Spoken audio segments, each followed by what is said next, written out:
Hello friends, welcome back to my YouTube channel Vaishnavi free education classes. Friends, time हो गया है, सभी लोगों को फटाक से जोड़ लीजिए और क्लास को स्टार्ट करते हैं। चलिए, तो हम टाइमिंग बता देते हैं अपनी क्लास की। डेली टाइमिंग क्या होती है? सुबह 8 बजे और शाम में 7 बजे, ये 2 टाइम हमारी क्लास होती है, टीजीटी आर्ट की होती है। ठीक है, तो अभी तक हमने बहुत सारे कलाकार देख लिए हैं। जिसने भी ना देखे हों, हमने प्लेलिस्ट बना दी है। नीचे हम डिस्क्रिप्शन बॉक्स पे लिंक दे देंगे, थ्योरी की भी और प्रैक्टिस सेट की भी, और प्रीवियस ईयर की भी प्लेलिस्ट बनी है। तो वहाँ से प्रीवियस ईयर के क्वेश्चन भी आप लोग कंप्लीट कर लीजिएगा। ठीक है, तो ये जो है कलाकारों की जो थ्योरी का जो पार्ट चल रहा है, ये टीजीटी आर्ट के लिए अमृत वीडियो है। ठीक है, अमृत वीडियो है, इसलिए अमृत को छोड़ना नहीं है। ठीक है, डेली चलती है सुबह 8 बजे। जो वीडियो छोड़ देगा वो ज़रूर पछताएगा, अभी नहीं, एग्ज़ाम के बाद। ठीक है, तो छोड़नी नहीं है बिल्कुल भी, डेली पढ़नी है। तो आज हमें क्या देखना है? चिंतामणिकर, विमान सुंदरम, अनीश कपूर के लक्ष्मा गौड़ा। ठीक है, स्टार्ट करें? चलिए स्टार्ट करते हैं। और यहाँ जितना भी कंटेंट मिल रहा है वो बिल्कुल से फ्री है। क्या है? फ्री है। वैष्णवी फ्री एजुकेशन, वी से वैष्णवी, ऐप से फ्री, ई से एजुकेशन। किसी ने एक दिन कमेंट किया था, मैम वीएफई नहीं होता है, बीएफए होता है। हम तो पहले नहीं समझ पाए कि ये क्या कहना चाह रही है, फिर मुझे समझ में आया कि अच्छा, इस पर उसने कमेंट किया है। तो मैं बता दूं, वैष्णवी फ्री एजुकेशन मेरा ये फुल फॉर्म है। ठीक है, चलिए स्टार्ट करते हैं। तो क्या अभी पहले हमें पढ़ना है सुंदरम, विमान सुंदरम से स्टार्ट करेंगे और लास्ट तक पढ़ते चलेंगे। इनका जन्म होता है 1943 ईस्वी में। तो पहला पॉइंट आता है, विमान सुंदरम का जन्म कब और कहाँ हुआ था? Good morning, very good morning, Radhe Radhe, जय श्री कृष्ण, गुड मॉर्निंग। ठीक है, तो विमान सुंदरम का जन्म कब और कहाँ हुआ था? तो 1943 में शिमला में। कहाँ पर? शिमला में हुआ था। विमान सुंदरम का जन्म 1943 में शिमला में। नेक्स्ट पॉइंट पर बढ़ते हैं। तो आता है, विमान सुंदरम ने ललित कला में स्नातक की उपाधि कहाँ से प्राप्त की थी? स्नातक की पूछी है। महाराजा सयाजी राव विश्वविद्यालय, कहाँ? बड़ोदरा में। ठीक है, एमएस विश्वविद्यालय बड़ोदरा। चलिए आगे आता है, समसामयिक कलाकार विमान सुंदरम के पिता कौन हैं? तो इनके पिता का नाम क्या है? कल्याण सुंदरम। 1965 से 1971 तक भारत के विधि आयोग के अध्यक्ष थे। तो क्वेश्चन क्या बनता है कि निम्न में से किस कलाकार के पिता भारत के विधि आयोग के अध्यक्ष थे? तो क्या होगा? विमान सुंदरम। ठीक है, और पिताजी का नाम क्या था? कल्याण सुंदरम। ठीक है, विमान सुंदरम की माता कौन थी? इनकी माता का नाम अमृता शेरगिल था। अमृता नहीं, इंदिरा शेरगिल। ठीक है, ये अमृता शेरगिल की बहन थी। समझ रहे हैं? अमृता शेरगिल की बहन थी इंदिरा शेरगिल, और इनके पुत्र कौन थे? विमान सुंदरम थे। ठीक है, समझ रहे हैं? चलिए आगे, विमान सुंदरम का विवाह किससे हुआ था? तो विख्यात कला इतिहासकार व आलोचक गीता कपूर से। विवाह किससे हुआ था? गीता कपूर से। पिता कौन थे? कल्याण सुंदरम। माता कौन थी? इंदिरा शेरगिल। और इनकी मौसी कौन थी? अमृता शेरगिल। समझ गए? चलिए आता है, प्रथम भारतीय कलाकार जिन्होंने इंस्टॉलेशन की स्थापना, हाँ, इंस्टॉलेशन स्थापना कला की शुरुआत की? किसने? स्थापना कला की शुरुआत किसने की थी? विवान सुंदरम ने। इंस्टॉलेशन की किसने?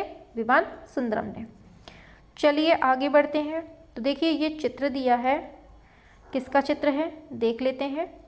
तो ये विवान सुंदरम ने बनाया है और चित्र का नाम दिया है इमरजेंसी। रेखांकन द्वारा बना है और कब बनाया गया था? 1992 में। कैसे बना है? रेखांकन से बना है। और क्या है ये चित्र? इमरजेंसी। ठीक है, इमरजेंसी। चलिए देखते हैं क्या देता है, ये बोलता है। तो यहाँ तक पढ़ लिया। चलिए एक सेकेंड, हाँ इसको भी कवर कर लेते हैं। चलिए, तो विवान सुंदरम के इंस्टॉलेशन वीडियो कौन सा प्रभाव दर्शाते हैं? तो ये दादावाद व अति यथार्थवाद दर्शाते हैं। विवान सुंदरम के इंस्टॉलेशन वीडियो कौन सा प्रभाव दिखाते हैं? तो ये दादावाद व अति यथार्थवाद दिखाते हैं। ठीक है, आगे बढ़ते हैं। तो विवान सुंदरम ने किन किन माध्यमों में काम किया है? तो इन्होंने पेंटिंग में, इंस्टॉलेशन में, फोटोग्राफी में, प्रिंट मेकिंग में और वीडियो कला में। किसमें किसमें? Painting, installation, photography, print making, video कला। इसमें काम किया है किसने? विवान सुंदरम ने। आगे बढ़ते हैं। सन 1970 ईस्वी में the Heights of Machu Picchu, क्या है? The Heights of Machu Picchu श्रृंखला तैयार किसने की थी? विवान सुंदरम ने। कब? 1970 ईस्वी में। ठीक है, आगे बढ़ते हैं। आगे आता है सफदर हाशमी मेमोरियल ट्रस्ट के संस्थापक सदस्य व न्यासी कौन थे? क्या बोला है? सफदर हाशमी मेमोरियल ट्रस्ट के संस्थापक सदस्य कौन थे? ये विवान सुंदरम थे।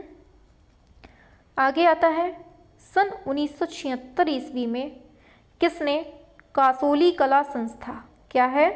कासोली कला संस्था को संगठित किया? तो किसको? विवान सुंदरम। ठीक है, तो क्या है? सन 1976 ईस्वी में किसने कासोली कला संस्था को संगठित किया था? तो विवान सुंदरम ने किया था। सफदर हाशमी मेमोरियल ट्रस्ट के संस्थापक सदस्य कौन थे? विवान सुंदरम। सन 1970 ईस्वी में the Heights of Machu Picchu श्रृंखला तैयार किसने की? विवान सुंदरम ने।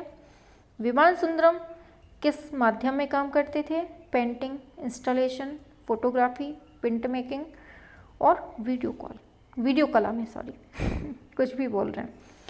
आता है फिर विवान सुंदरम के इंस्टॉलेशन वीडियो कौन सा प्रभाव दर्शाते हैं? तो ये दादावाद व यथार्थवाद। यहाँ तक समझ में आ गया होगा। चलते हैं आगे। आगे देखते हैं तो आ जाता है, आगे देखते हैं तो आ जाता है, ये ऊपर भाग रहा है पता नहीं क्यों। देखिए आगे आते हैं तो आता है रीटेक ऑफ अमृता शेरगिल। क्या है? Retake of Amrita Shergil. शेरगिल परिवार की अभिलेखीय तस्वीरों के आधार पर ब्लैक एंड वाइट, कैसी? Black and white digital photo montage श्रृंखला किसने तैयार की? किसने की थी? विवान सुंदरम ने। Retake of Amrita Shergil. शेरगिल परिवार की अभिलेखित तस्वीरों के आधार पर black and white digital photo montage श्रृंखला किसने तैयार की थी? ये विवान सुंदरम ने। नेक्स्ट आता है जुलाई सितंबर 1972 ईस्वी में पाब्लो नेरूदा की प्रसिद्ध कविता माचू पिच्चू के शिखर को आधार बनाकर किसने स्याही रेखांकनों की श्रृंखला प्रदर्शित की? तो विवान सुंदरम। किसकी है ये? पाब्लो नेरूदा की प्रसिद्ध कविता है क्या? माचू पिच्चू के शिखर। और इसको रेखांकन किसने कर दिया? विवान सुंदरम ने। फिर आता है नेक्स्ट डिस्क्रीट चामे। क्या है? क्या है, कहता है डिस्क्रीट चामे ऑफ द बूर्जुआजी, मतलब मध्य वर्ग का चतुर इंद्रजाल। महत्वपूर्ण चित्र प्रदर्शनी किसकी थी? किसकी थी? ये विवान सुंदरम की थी। ठीक है, डिस्क्रीट चार्म ऑफ द बूर्जुआजी, मध्य वर्ग का चतुर इंद्रजाल जिसे कहते हैं। महत्वपूर्ण चित्र प्रदर्शनी किसकी थी? ये विवान सुंदरम की थी। चलते हैं आगे। तो आगे आता है, अरे ये पता नहीं क्या हो रहा है, आज टच नहीं हो रहा है। हाँ, आगे आता है 1981 ईस्वी में प्लेस फॉर पीपुल, ये क्या हो रहा है, प्लेस फॉर पीपुल चित्र प्रदर्शनी किसने आयोजित की थी? तो विवान सुंदरम ने की थी। ठीक है, चलिए आगे आता है 1984 ईस्वी में किसने एक प्रदर्शनी आयोजित की थी जिसका शीर्षक साइंस फॉर फायर था? किसने? विवान सुंदरम ने। ठीक है, फिर आता है विवान सुंदरम किस लिए प्रसिद्ध हैं? ये प्रतिष्ठापन मतलब इंस्टॉलेशन के लिए, मतलब स्थापना के लिए प्रसिद्ध हैं। आता है अयोध्या कांड के बाद मेमोरियल शीर्षक से किसने स्थापना बनाया? तो विवान सुंदरम ने। मेमोरियल शीर्षक से किसने स्थापना बनाया था? विवान सुंदरम ने। आगे बढ़ते हैं तो आगे आता है संस्थापना कला, जिसे हम इंस्टॉलेशन आर्ट बोलते हैं, के अन्य महत्वपूर्ण भारतीय कलाकार कौन हैं? नलिनी मलानी, वेद नायर, गोगी सरोज पाल, सुबोध गुप्ता, भारती खेर, प्रोबीर गुप्ता, मदन लाल, चंद्र प्रकाश। ठीक है, ये कौन है? इंस्टॉलेशन आर्ट के भारतीय कलाकार हैं। ठीक है, याद कर लीजिए। फिर आता है कोलकाता में प्रसिद्ध विक्टोरिया मेमोरियल। कहाँ पर है? कोलकाता में विक्टोरिया मेमोरियल दरबार हॉल में 1998 ईस्वी में एक बड़ा इंस्टॉलेशन प्रस्थापन स्ट्रक्चर ऑफ मीनिंग किसने बनाया था? विवान सुंदरम ने। कहाँ पर? विक्टोरिया मेमोरियल दरबार हॉल में। कब? 1998 में। ठीक है, नेक्स्ट पॉइंट आता है विवान सुंदरम की एक कृति है टच ऑफ ब्राइटनेस, 1966 में बनाई गई थी। 250 रुपये में इसको किसने खरीदा था? खरीदा था किसने? राम कुमार ने। किसने खरीदा था? राम कुमार ने। कब? वो कितने रुपए में? 250 रुपये में। और कब बनाई गई थी ये? 1966 में। क्या? Touch of brightness. ठीक है, आगे बढ़ते हैं। आगे चलते हैं तो आ जाता है, इसको भी ले लेते हैं साथ में। ठीक है, आ जाता है मिसेस जी, 1975 ईस्वी में कैनवास पर तेल से बनाया गया है और बनाया किसने है? विवान सुंदरम ने। क्या बनाया है? मिसेज जी। ठीक है, फिर आता है गागाउका के प्रदर्शनीय आयाम में फैशन परेड के चित्रकार कौन है? तो विवान सुंदरम है। क्या बोल रहा है? गागाउका के प्रदर्शनीय आयाम में फैशन परेड के चित्रकार कौन है? विवान सुंदरम। ठीक है, नेक्स्ट आता है death of an Akkadian king. Death of an Akkadian king, engine oil of कागज पर चारकोल। इसकी किसकी कृति है? ये विवान सुंदरम की है। नेक्स्ट आता है 1980 के दशक के मध्य तथा अंत के वर्षों में निर्मित विवान सुंदरम की कलाकृतियां हैं साइंस ऑफ फायर, लॉन्ग नाई, drawings in charcoal and engine oil and charcoal. ठीक है, समझ के? इम्पॉर्टेंट है। चलिए आगे देखते हैं। आगे आता है कुर्सी 2। क्या है? कुर्सी 2 1976 में बनी थी। किससे? तेल से बनी थी। ठीक है, पिता की छवि है। कब बनी? 1980 में। कैसे? तेल से। ठीक है, आता है दिवा स्वप्न। ये कब बना? 1931 में। किससे? तेल से। किसने बनाए हैं ये? विवान सुंदरम ने। क्या है? कुर्सी 2, पिता की छवि, दिवा स्वप्न, ये सब किसके हैं? ये सब विवान सुंदरम के हैं।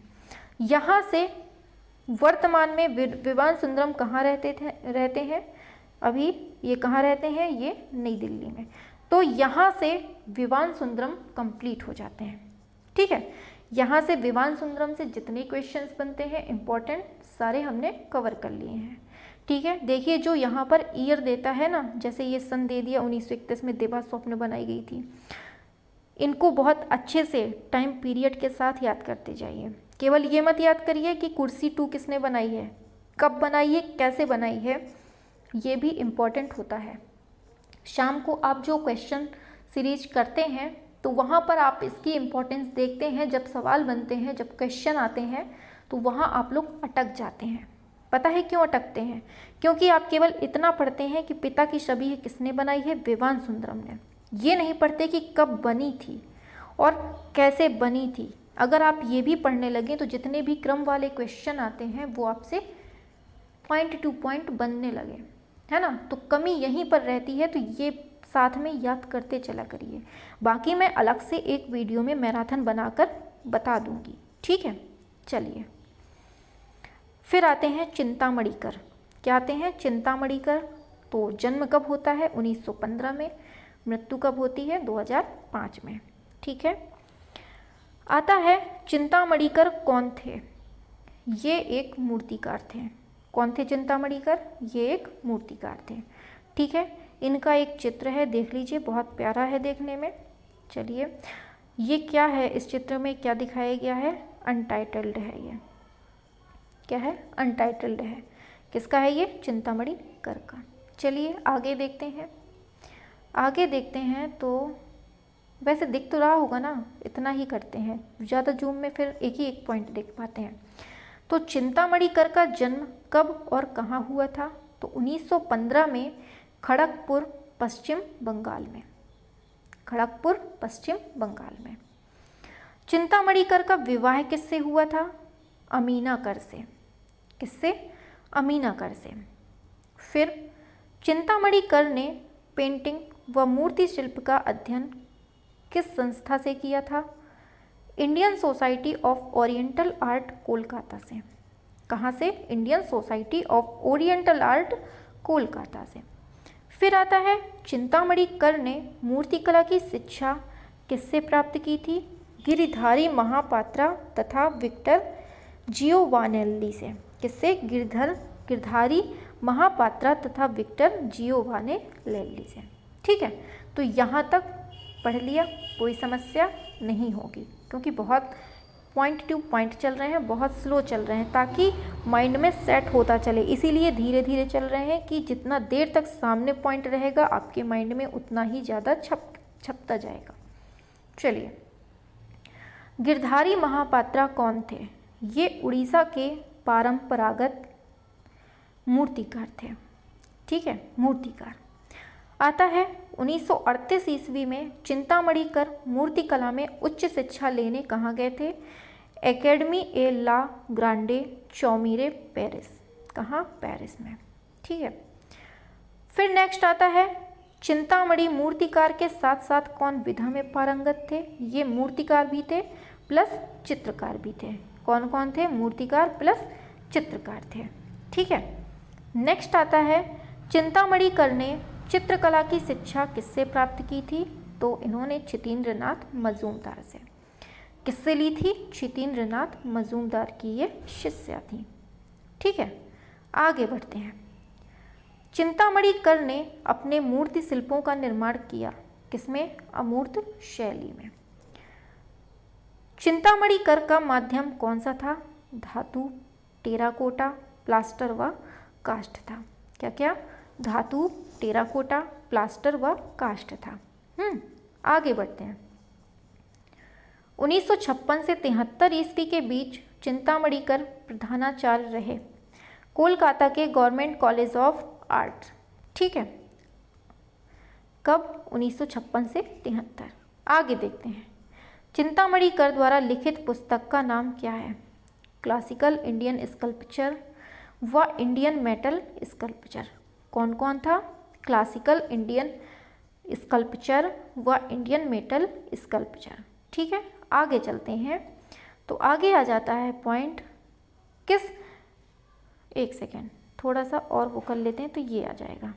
चलिए, किस मूर्तिकार के शिल्पों पर the graven image, the sculpture speaks नामक 2 लघु फिल्में बनी थीं। कौन कौन सी? The graven image, the sculpture speaks. तो ये फिल्म बनी थी चिंतामणि कर के शिल्पों पर। आगे बढ़ते हैं। 1946 ईस्वी में लंदन में ब्रिटिश मूर्तिकारों की रॉयल सोसाइटी के सदस्य कौन बने थे? तो ये चिंतामणि कर। चलते हैं आगे। किस मूर्तिकार को 1974 ईस्वी में पद्म भूषण पुरस्कार से सम्मानित किया गया था? तो कब? 1974 ईस्वी में ये चिंतामणि कर। ठीक है, आगे चलते हैं। तो आगे आता है वर्ष 2000 में फ्रांस के सर्वोच्च नागरिक सम्मान से किसको नवाजा गया था? चिंतामणि कर को। फ्रांस का जो सर्वोच्च नागरिक सम्मान है वो है लीजन अवार्ड, ऐसे कुछ करके होता है, क्या लिख देते हैं, ये लीजन अवार्ड होता है। किसको सम्मानित किया गया था? चिंतामणि कर को। आगे आते हैं। कोलकाता में स्थित चिंतामणि कर पक्षी अभयारण्य का नामकरण किस मूर्तिकार के नाम पर हुआ है? कहाँ पर है ये? कोलकाता में। किसके नाम पर है? तो चिंतामणि कर के नाम पर है। ठीक है, तो ये थे इम्पॉर्टेंट पॉइंट। आगे बढ़ते हैं। आगे देखते हैं। तो वर्ष 1948 में ब्रिटेन में आयोजित ग्रीष्मकालीन ओलंपिक खेलों में खेल कला प्रतियोगिता में चिंतामणि कर ने अपने किस कृति के लिए रजत पदक जीता था? क्या मिला था इनको? सिल्वर मेडल मिला था। किस कृति के लिए? The Stag. किसमें बनी थी? किसमें बनी थी ये कांस्य में बनी थी। किसने जीता था? चिंतामणि कर ने। कौन सा पदक? सिल्वर मेडल, मतलब रजत पदक। आगे देखते हैं। चिंतामणि कर की मृत्यु कब हुई थी? 3 अक्टूबर 2005 को 90 वर्ष की उम्र में कलकत्ता के एक निजी अस्पताल में। कहाँ पर? कलकत्ता के एक निजी अस्पताल में हुई थी। ठीक है, चलते हैं आगे।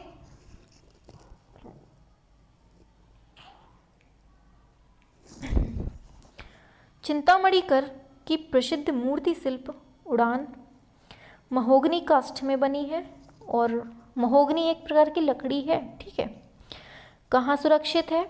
तो ये राष्ट्रीय आधुनिक कला संग्रहालय नई दिल्ली में। कहाँ पर? नई दिल्ली के संग्रहालय में। आगे देखते हैं। आगे आता है चिंतामणि कर के प्रसिद्ध मूर्ति शिल्प कौन कौन से हैं? बहुत इंपॉर्टेंट है, जूम कर लेते हैं इसको थोड़ा। चिंतामणि कर के प्रसिद्ध मूर्ति शिल्प कौन कौन है? स्केटिंग व स्टैग किस में बना है? कांस्य में। ठीक है, ऊषा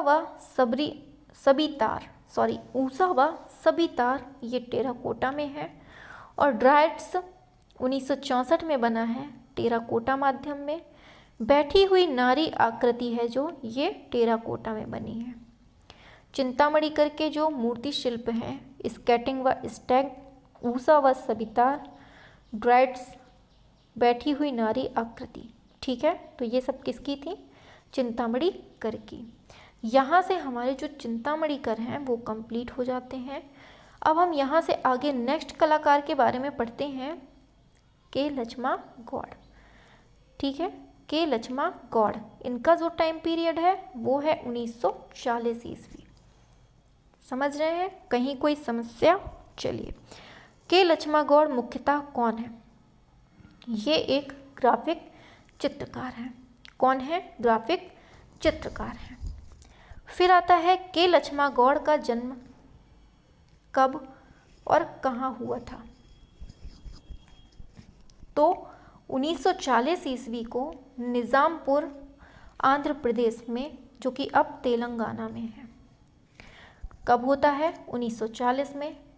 कहाँ? निज़ामपुर आंध्र प्रदेश, जो कि अब तेलंगाना में है। ठीक है, 1940 में। आगे बढ़ते हैं। तो आगे आ जाता है, नेक्स्ट पॉइंट है 1963 में के लक्ष्मा गौड़ ने चित्रकला एवं आलेखन में डिप्लोमा कहाँ से प्राप्त किया था? चित्रकला व आलेखन में इन्होंने डिप्लोमा कहाँ से प्राप्त किया था? तो government college of arts and craft, Hyderabad से। कहाँ से? Government college of arts and craft Hyderabad से। ठीक है, इम्पॉर्टेंट है, याद रखिएगा। आगे बढ़ते हैं तो देख लीजिए इनकी एक कृति है। देखिए इनकी आंखें देखिए कितनी प्यारी हैं। तेरी आंखें हैं मधुशाला। देख लीजिए मधुशाला की आंखें। चलिए, तो किसने बनाया है? के लक्ष्मा गौड़ ने। अनटाइटल्ड है, शीर्षक हीन है। ठीक है, देख लीजिए एक बार। आंखें की तो इन्होंने बहुत अच्छी कलाकृति की है। देखिए चाहे वो गाय की ही आँख क्यों ना हो, गाय है या बैल, ये क्या है। देखिए इसकी आंखें देखिए, इसकी आंखें देखिए। रात को अगर 12 बजे देख लें तो हार्ट फेल हो जाएगा। अभी वो कौन है, वो ख़त्म हो गए, राजू श्रीवास्तव ख़त्म हुए हैं ना, उन्हें भी हार्ट अटैक आया था, है ना, जिम कर रहे थे। तो क्या है क्वेश्चन? अगला पॉइंट पर चलते हैं। चलिए पॉइंट पर चलते हैं। के जी सुब्रमण्यम के निर्देशन में वर्ष 1963 से 1965 ईस्वी के मध्य भित्ति चित्र और छापा चित्रण का ललित कला संकाय MS यूनिवर्सिटी बड़ौदा में अध्ययन किसने किया था? तो ये के लक्ष्मा गौड़ ने। अभी पीछे भी पढ़ा है, और किसने किया था कमेंट पर बताइए। फिर आता है के लक्ष्मा गौड़ का शीर्षकहीन चित्र ग्लास पर तैल रंग में बना है और सुरक्षित कहाँ है? राष्ट्रीय आधुनिक कला संग्रहालय नई दिल्ली में। ठीक है, समझ में आ गया? कहीं कोई समस्या? बिल्कुल सिंपल सा है, बहुत अच्छे से देखिए, पॉइंट टू पॉइंट चल रहे हैं, यहाँ वहाँ की कोई बात नहीं, केवल पढ़ाई पर फोकस, क्योंकि अपने पास जितना टाइम है उसमें हमें बेस्ट करना है ना। और इसके लिए चाहे दिन रात एक करना पड़े, करना पड़ेगा। ठीक है, करेंगे। चलिए आगे आता है वुमेन एंड गॉड, किसका छापा चित्र है? के लक्ष्मा गौड़ का। ठीक है, फिर आता है rural south Indian man women, कब बना था? 2017 में। कागज पर एचिंग से, किसकी कृति है ये? के लक्ष्मा गौड़ की है। ठीक है, देखिए हम स्लो इसलिए चल रहे हैं क्योंकि ये जितने भी पॉइंट हैं बहुत इंपॉर्टेंट हैं, इसलिए जितनी देर तक आपके सामने रहें वो बहुत इंपॉर्टेंट हो जाता है। क्योंकि देखिए इंपॉर्टेंट क्वेश्चन मतलब पॉइंट है, तो जितना सामने रहेंगे, जितनी देर आप देखेंगे, उतना ही जल्दी माइंड पे सेट होगा, है ना, इसलिए हम थोड़ा स्लो चल रहे हैं। तो आता है के लक्ष्मा गौड़ को भारत सरकार ने पद्मश्री से कब सम्मानित किया था? तो 2016 में। कब? 2016 में। नेक्स्ट पॉइंट पर आते हैं तो आ जाता है 1977 ईस्वी में के लक्ष्मा गौड़ के कार्य कहाँ प्रदर्शित हुए? साओ पोलो बिएनाले ब्राज़ील में। लास्ट पॉइंट आता है के लक्ष्मा गौड़ कहाँ रहते व काम करते हैं? तो ये हैदराबाद में। समझ गए? तो यहाँ से के लक्ष्मा गौड़ कंप्लीट हो जाता है। अब यहाँ से चलते हैं हम लोग अनीश कपूर के बारे में। अनीश कपूर यहाँ से आते हैं तो देख लेते हैं। अनीश कपूर जो हैं वो 1954 में इनका जन्म होता है। तो देख लेते हैं। अनीश कपूर हैं भारतीय मूल के ब्रितानी मूर्तिकार हैं। कैसे हैं ये? मूर्तिकार हैं। नेक्स्ट है फिर अनीश कपूर की प्रसिद्ध कृति क्लाउड गेट। क्या है? क्लाउड गेट कहाँ सुरक्षित है? तो ये शिकागो के मिलेनियम पार्क में। ठीक है, आगे बढ़ते हैं। आगे देख लीजिए इनका ये चित्र है। इस चित्र में क्या है देखते हैं। आगे देख लीजिए, ये उलझा हुआ सा कुछ दिखाया गया है, देखते हैं क्या है, इम्पॉर्टेंट है। लेकिन आता है अनीश कपूर एवं सेसिस बालमोंड ने बनाया है इसको। आर्सेलर मित्तर ऑर्बिट है ये, लंदन ओलंपिक पार्क 2012। ठीक है, चलिए आगे देखते हैं। आगे है, चलिए इधर तक देख लेते हैं। चलिए क्या है पहला पॉइंट, 2012 में भारत सरकार द्वारा अनीश कपूर को किस पुरस्कार से सम्मानित किया गया था? 2012 की बात हो रही है, पद्म भूषण से। किसको? अनीश कपूर को 2012 में पद्म भूषण मिला था। फिर आता है Arcelor Mittal orbit Stratford London में स्थित 114.5 मीटर ऊंची मूर्ति और प्रेसच्छ टावर किसने डिज़ाइन किया था? प्रेसच्छ टावर कहते हैं इसको, ठीक है। अनीश कपूर और सोसिल बालमोंड ने। ऊपर देखा है कितना ऊंचा है, 114.5 मीटर ऊंचा है, ठीक है। और क्या नाम है? प्रेसच्छ टावर। फिर आता है वर्ष 2006 में अनीश कपूर द्वारा निर्मित मूर्ति क्लाउड गेट का माध्यम क्या था? ये स्टेनलेस स्टील था। क्या था? Stainless steel.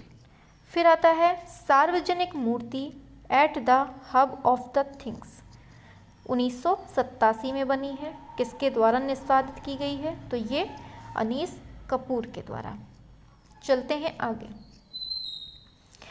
आगे आते हैं तो आ जाता है 115 मीटर लंबा ऑर्बिट मूर्ति जो ब्रिटेन में सबसे बड़ी मूर्ति है। ये किसने बनवाई थी? अनीश कपूर ने।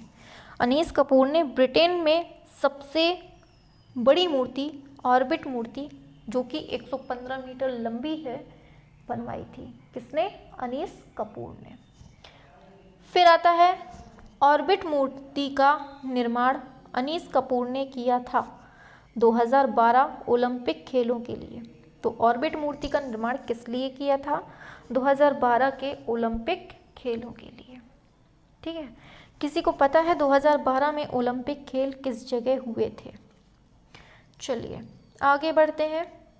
आगे आ जाता है लास्ट पेज है जो कि क्या कहता है? अनीश कपूर का रेट्रोस्पेक्टिव शो पहली बार 25 अक्टूबर 2019 से 1 जनवरी 2020 तक कहाँ आयोजित किया गया? तो ये हुआ था CFA आर्ट म्यूज़ियम बीजिंग चीन में। CFA आर्ट म्यूज़ियम बीजिंग चीन में, ठीक है। फिर आता है किसे शिल्प कला में महारत के लिए ब्रिटिश सरकार ने नाइटहुड की उपाधि दी थी? किसकी उपाधि? नाइटहुड की उपाधि दी थी। किसने? ब्रिटिश सरकार ने। किसको? अनीश कपूर को, ठीक है। तो यहाँ से जो हमारे अनीश कपूर जी थे वो भी कंप्लीट हो जाते हैं, ठीक है। तो देखिए आज हमने जितने कलाकार देखे हैं बहुत इम्पॉर्टेंट थे। मतलब अभी तक जितने भी कलाकार की जो ये लिस्ट चल रही है सारे के सारे बहुत इम्पॉर्टेंट हैं, इसलिए हम बहुत स्लोली चल रहे हैं। और जिसने भी पिछली क्लास नहीं देखी है उस क्लास को ज़रूर देख लीजिएगा क्योंकि इम्पॉर्टेंट हो जाती हैं।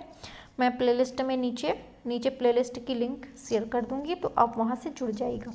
और सबसे इम्पॉर्टेंट, ये जितने भी कलाकार हैं इनकी PDF इनकी PDF मैं नीचे टेलीग्राम में शेयर कर देती हूँ।